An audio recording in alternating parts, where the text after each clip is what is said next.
এই ডেলিভারি ছেলেটির কাছে স্বর্গ থেকে অর্ডার আসে। দেবদূত খাবার পেয়ে এক হাতে মুরগি অন্য হাতে হাঁস নিয়ে খুশি মনে খেতে শুরু করে। দেখে মনে হচ্ছিল অনেক বছর ধরে খাবার খাচ্ছে না, কিন্তু ছেলেটি খুশি হওয়ার বদলে মনমরা হয়ে বসে থাকে। দেবদূত জিজ্ঞেস করে কি হয়েছে। ছেলেটি জানে সে একদমই খুশি নয়, কারণ তার কাছে তো কোনো টাকাই নেই। দেবদূত এবার তাকে একটা সোনার একটা মদের পাত্র দেয়। তাকে বলে এই মদের দাম কিন্তু পৃথিবীর টাকায় 1 কোটি টাকা। ছেলেটি তো খুশি হয়ে যায়, এইবার তার ভাগ্য খুলবে। চলে যায় একটি বিশাল বড় বারে, কিন্তু সিকিউরিটি গার্ড তাকে তো ঢুকতে দেবে না। বলতে থাকে এয়ার ডেলিভারি ছেলে, একদম ভিতরে ঢুকবি না। ছেলেটি বলে সে এখানে একটা জিনিস বিক্রি করতে চায়, কিন্তু তারা কোনো কথাই শোনে না।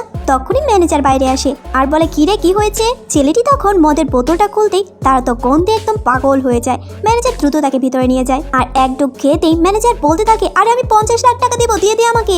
ছেলেটাও রাজি হয়ে যায়, কিন্তু ছেলেটা চিন্তা করে সে আরো বড়লোক হবে।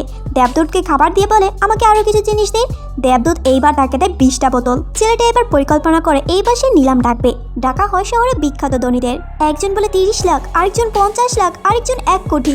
এইবার এক বিদ্যা বলে আমি কিনবো সকল মদ, সবকিছুর দাম দিব 100 কোটি টাকা। ছেলেটি তো চমকে ওঠে, এইবার তার সকল মদ বিক্রি হয়ে যাবে। কিন্তু হঠাৎ বিদ্যার হার্ট অ্যাটাক হয়ে যায়। মেয়েটি চেক করে দেখে ওষুধ আনতে ভুলে গিয়েছে। বিদ্যার মর্মরা অবস্থা ছেলেটির মনে পড়ে যায় সে তার মেয়েকে বাঁচিয়েছিল একটি জাদুর ফলের মাধ্যমে। চিন্তা করে বিদ্যাকেও বাঁচাবে, কিন্তু মেয়েটি বলে যদি আমার মা মারা যায় তাহলে তোকে আমি জেলে দেব।